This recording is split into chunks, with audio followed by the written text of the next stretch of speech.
ठीक है, question number fifth हमारा पिछले वीडियो में हो गया था। अब इस वीडियो में हम क्वेश्चन नंबर सिक्स्थ करेंगे। ठीक है, तो ये एक बार इनको मिटा देती हूँ।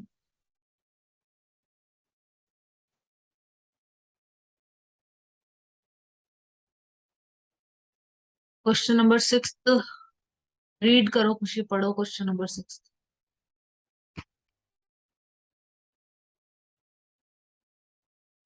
क्वेश्चन नंबर सिक्स पढ़ो तो खुशी।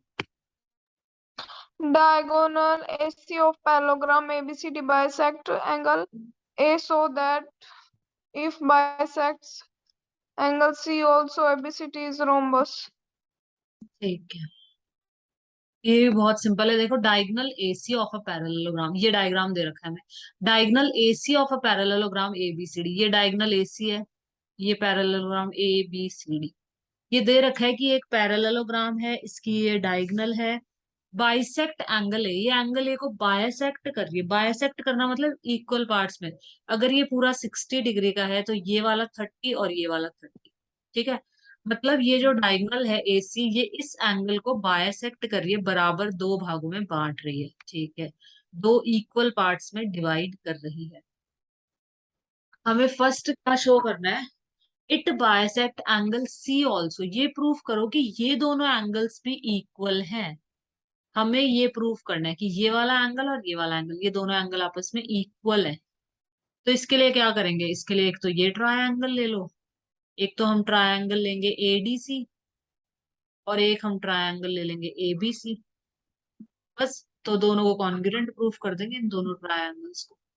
तो ये दोनों एंगल आपस में इक्वल प्रूफ हो जाएंगे। तो इन दोनों को कॉन्ग्रुएंट प्रूफ करने के लिए एक तो एसी हो जाएगा, एसी तो हो जाएगा कॉमन। चलो कर ही लेते हैं यहाँ पे।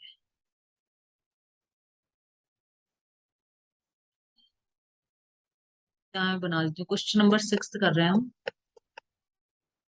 तो इसमें डायग्राम, इस तरह का कुछ डायग्राम है। ऐसा डायग्राम है हमारा।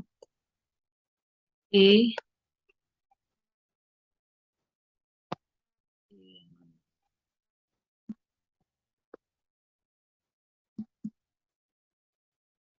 तो हमारा ए यहाँ पे लिखा है इसने, ए बी सी और डी।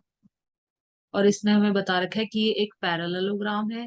पैरेललोग्राम में हमें पता है कि ये वाली साइड इस साइड के इक्वल होती है, ये वाली साइड इस साइड के इक्वल होती है, हमें पता है ये सब। और इसने बोला है कि ये वाला एंगल इस वाले एंगल के इक्वल है। तो हमें प्रूफ करना है कि ये वाला एंगल, ये जो एंगल है ना, और इस वाले एंगल के इक्वल हो, ये प्रूफ करना है हमें। हमें क्या प्रूफ करना है? यहाँ लिख लिया करो कि प्रूफ क्या करना है। हमें प्रूफ करना है टू प्रूव। टू प्रूव का मतलब होता है कि हमें प्रूव करना है कि एंगल ए सी डी बराबर एंगल बी ए सी, बराबर angle B, sorry B C A. ये हमें प्रूव करना है। ठीक है, अब हम यहाँ प्रूफ लिखते हैं। और जो जो गिवन है वो भी लिख लेना चाहिए वैसे तो। इसमें गिवन क्या क्या है?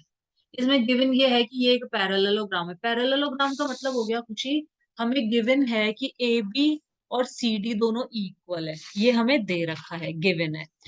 और ए डी और बी सी ये भी दोनों इक्वल है। पैरेललोग्राम का मतलब यही होगा ना, ये दोनों साइड आपस में इक्वल है, ये दोनों साइड आपस में इक्वल है। पैरेललोग्राम की ये प्रॉपर्टी होती है ना, और भी होती है, बट इतने से ही काम चल जाएगा अपना। तो इसके अंदर देखो, इसको प्रूव करना बहुत इजी है। एक तो ये एसी कॉमन है।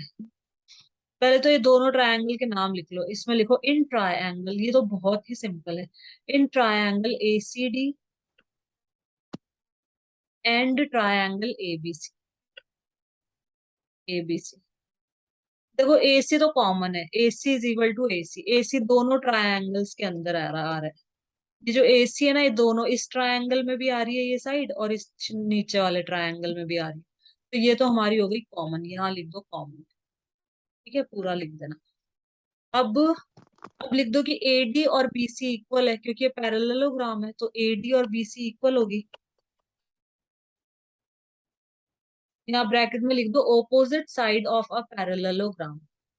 ठीक है, ब्रैकेट में ये लिख देना, opposite sides of a parallelogram, parallelogram की ऑपोजिट साइड्स इक्वल होती है। अब ये दोनों भी इक्वल होंगी, ए बी और सी डी, तो यहाँ लिख दो A B is equal to C D. इसमें भी सेम रीजन लिखना है, opposite side of a parallelogram are equal.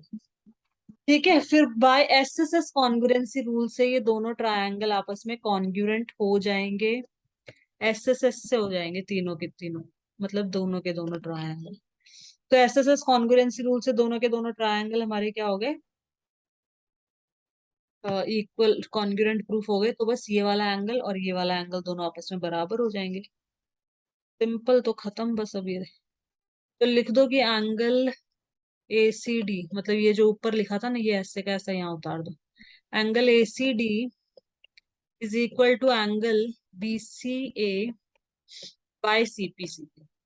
Bracket में लिख दो by C P C T, हो गया equal proof, by C P C T, C P C T. First part तो खत्म, फर्स्ट पार्ट हमारा हो गया खत्म, फर्स्ट पार्ट में हमें इतना ही बोला था।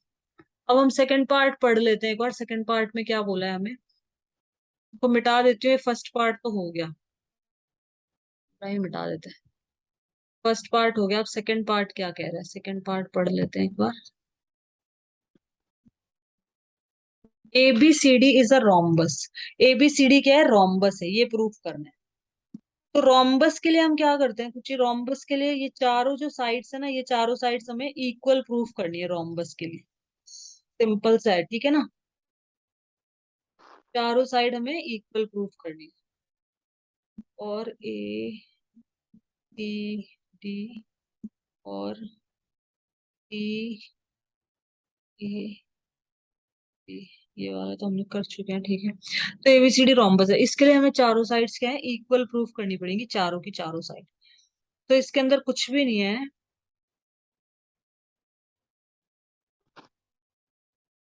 ये तो आपस में वैसे ही प्रूफ होगी। देखो, ये वाला ट्रायंगल हमने इस ट्रायंगल के कॉन्ग्रुएंट प्रूफ कर दिया है ना, कॉन्ग्रुएंट प्रूफ कर दिया, इसका मतलब ये वाली साइड इसके बराबर, ये तो ऑलरेडी है उसके उसी में पैरेललोग्राम्स ने दे रखा ना, इसीलिए इक्वल है। तो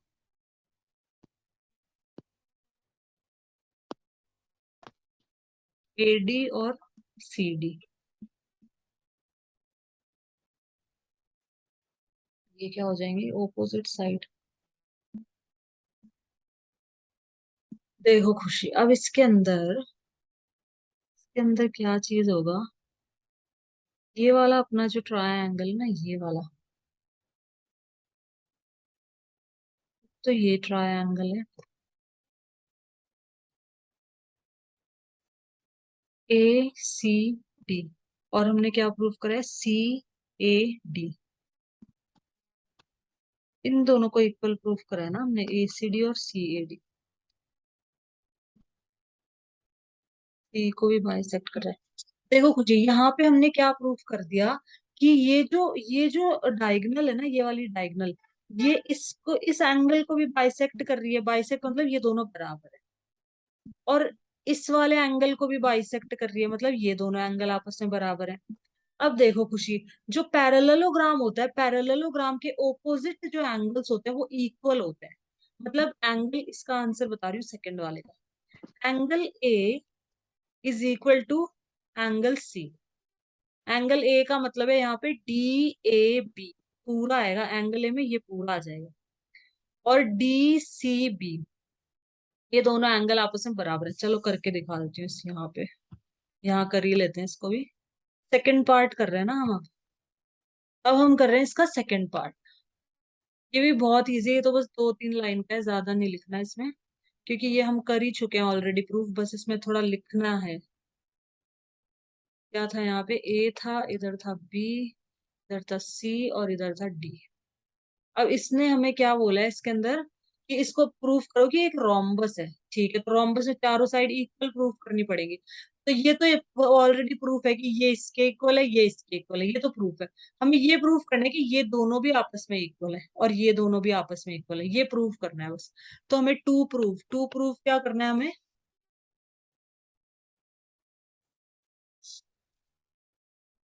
हम यहाँ लिखेंगे टू प्रूव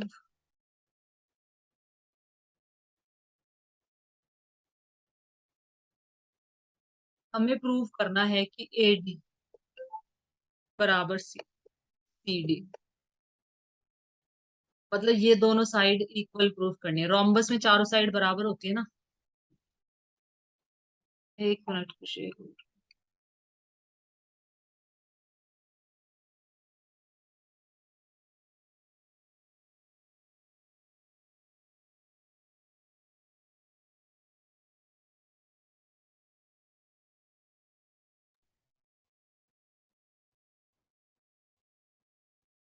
हाँ तो देखो इसमें क्या है, AD is equal to CD। AD और CD ये प्रूफ करना है, और बता देना म्यू। AD is equal to CD, AD और CD ये इक्वल प्रूफ करना है, और हमें प्रूफ करना है AB is equal to BC। ये हमें प्रूफ करना है खुशी। और अब यहाँ हम प्रूफ कर लेते हैं, ठीक है। बहुत सरल है, बहुत इजी है। देखो ये कैसे प्रूफ होगा। सबसे पहले ये वाला एंगल और ये वाला एंगल आपस में इक्वल होंगे। हम यहाँ लिखेंगे angle DAB is equal to angle DCB। ये दोनों एंगल आपस में इक्वल हैं क्योंकि opposite angles of parallelogram are equal. यहाँ ब्रैकेट में रीजन भी लिखना पड़ेगा। रीजन में लिखना, मैं बोल रही हूँ तुम लिख लेना। रीजन में हम लिखेंगे opposite angles of a parallelogram are equal. Parallelogram के ओपोजिट एंगल्स इक्वल होते हैं आपस में, तो ये दोनों आपस में इक्वल होंगे, सीधी सी बात है, ठीक है। अब देखो, अब लिखना है यहाँ पे कि AC, डायगोनल AC, यहाँ लिख देना डायगोनल AC। डायगोनल लिख लेना यहाँ पे पूरा। Diagonal AC bisect angle A and angle C। ये लिखने पड़ेंगे ऐसे कुछ स्टेटमेंट बस। हम लिखेंगे कि जो डायगोनल है ये AC, ये इन दोनों एंगल्स को बायसेक्ट करिए। बायसेक्ट करना मतलब ये दोनों बराबर हो गए, ये दोनों बराबर हो गए। सपोज ये 60 का था, ये भी 60 का था, तो ये 30 का हो गया, और ये भी 30 का हो गया, ये भी 30 का होगा। मतलब ये दोनों 30-30 के हो गए, ये दोनों भी 30-30 के हो गए। ओपोजिट एंगल तो आपस में इक्वल तो होंगे, ये 60 है तो ये भी 60 होगा। और बाइसेक्ट करेगी तो 30-30 30-30। इसका मतलब ये वाला एंगल और ये वाला एंगल भी इक्वल है। तो हम लिखेंगे, यही चाहिए बस हमको, DAC। हम यहाँ लिखेंगे angle DAC is equal to angle ACD। DAC ये होगा, DAC ये आधा। ये वाला एंगल और ये वाला, दोनों एंगल आपस में बराबर है, इनको दूसरे कलर से कर देती हूँ। ये दोनों एंगल आपस में इक्वल होंगे, सीधी सी बात है। क्यों इक्वल होंगे वापस बता देती हूँ। देखो, ये पूरा एंगल A है और ये पूरा एंगल C है, ये दोनों एंगल इक्वल होंगे क्योंकि पैरेललोग्राम की प्रॉपर्टी होती है कि उसमें ओपोजिट एंगल इक्वल होते हैं पैरेललोग्राम में। जितने डिग्री का ये होगा उतने ही डिग्री का ये भी होगा ही होगा। ठीक है, तो ये दोनों इक्वल है, आपस में बराबर है। तो मैं अपन ने सपोज कर लिया कि सपोज ये 60 का है, ये भी तो 60 का होगा।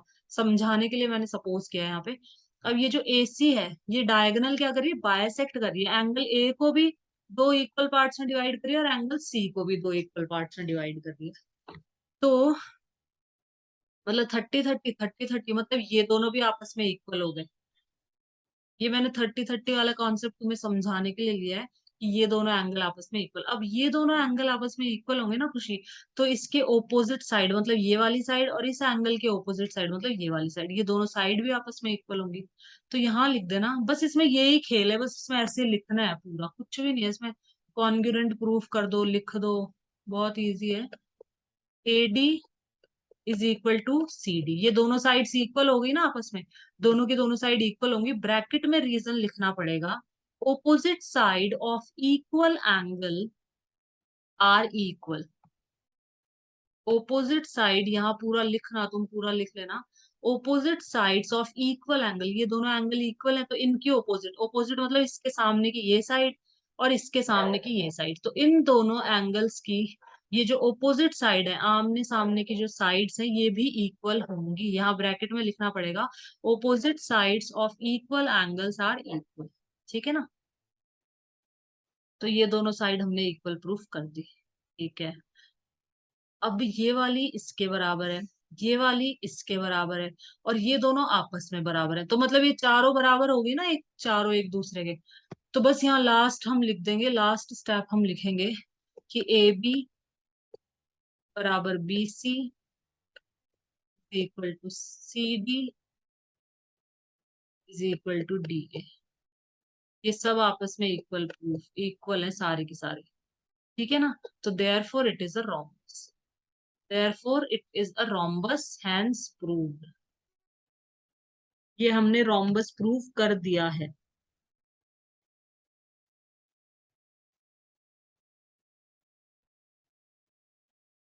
तो ये हमारा हो गया है।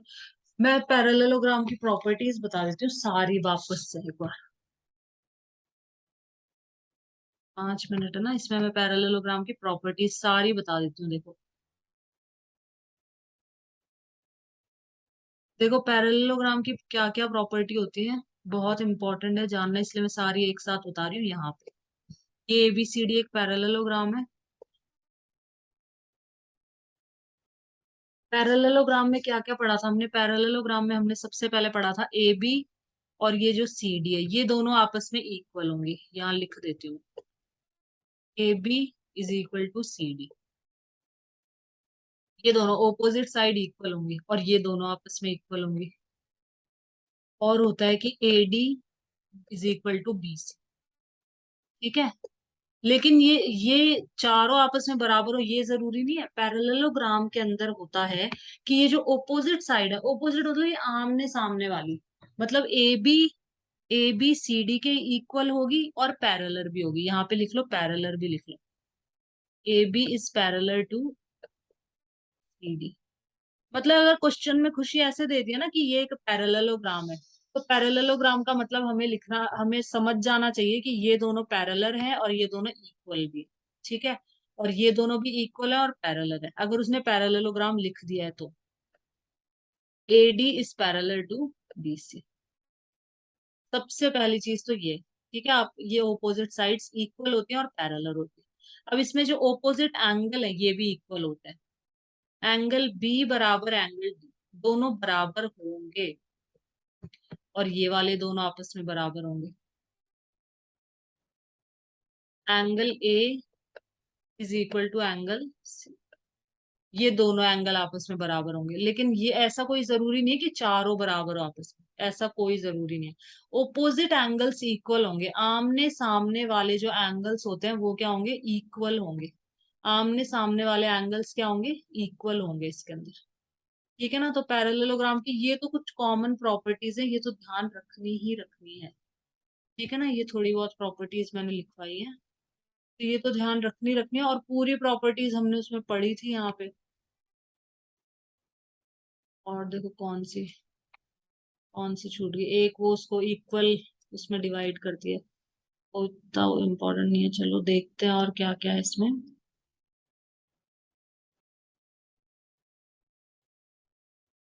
If the diagonals of parallel, हाँ एक ये property, the diagonals of a parallelogram bisect each other, एक ये ध्यान रखना है खुशी, ये बाइसेक्ट करती है एक दूसरे को। पैरेललोग्राम की डायगोनल्स एक दूसरे को बाइसेक्ट करती हैं, ये ध्यान रखना है, ये प्रॉपर्टी बहुत इंपॉर्टेंट है, ये वाली ध्यान रखनी है। इसमें जो इम्पोर्टेंट है वो बता देती हूँ इसमें। ओपोजिट एंगल आर इक्वल, ये मैंने बता दी, ये रिवर्स है। ओपोजिट साइड्स आर इक्वल, ये भी बता दी। ये डायगोनल इसको दो कॉन्ग्रुएंट ट्रायंगल्स में डिवाइड करती है। बस यही इसकी थ्योरम्स है, ये सारी प्रॉपर्टीज ध्यान में रखनी है।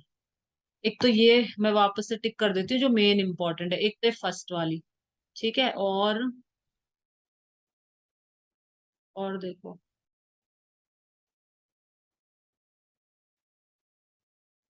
ये सेकंड वाली, ये भी इंपॉर्टेंट है, ओपोजिट साइड्स इक्वल होती है। ओपोजिट साइड इक्वल होती है, जरूरी नहीं कि चारों इक्वल हो, ओपोजिट मतलब आमने सामने वाली। फिर एक ये ध्यान में रखना, ओपोजिट एंगल्स इक्वल होते हैं। फिर एक ये वाली ध्यान में रखना कि diagonals of a parallelogram bisect, bisect करती हैं डायगनल से एक दूसरे को। बाइसेक्ट करना मतलब ये दोनों इक्वल होंगी, ये दोनों इक्वल होंगी, ये ध्यान रखना एक। बस ये इतनी प्रॉपर्टीज ध्यान में रखनी है, ठीक है ना।